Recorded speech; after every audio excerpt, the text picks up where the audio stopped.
Şehitler ölmez, vatan verilmez.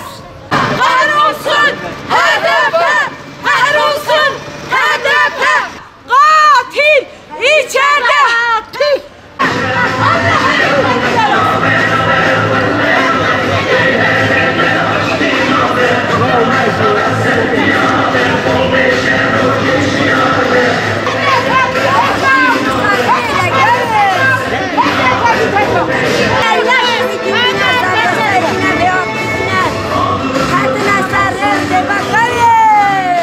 Allah sizi kahru perişan etsin. Oğlum İstanbul Marmara Üniversitesi'nden hukuk okuyordu. Avukat idi. 2. sınıftan avukatımı benden kaçırdılar, götürdüler. Kim götürdü? HDP götürdü, PKK teslim etti.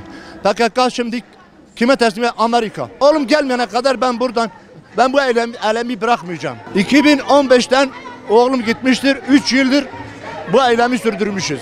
Diyarbakır'da da başlamışım.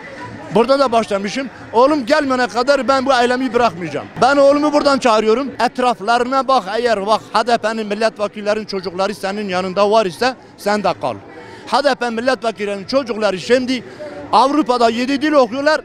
Seni de ölüme mahkum etmişler. Sen gelmene kadar ben burayı terk etmeyeceğim.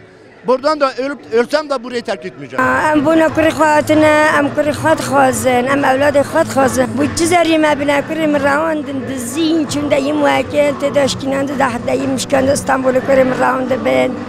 Em levi nebine çuna kuri me bine çuna xudi kabilne ki em zori xat xazın. Bu çocukların katili. Biz evlatlarımızı istiyoruz.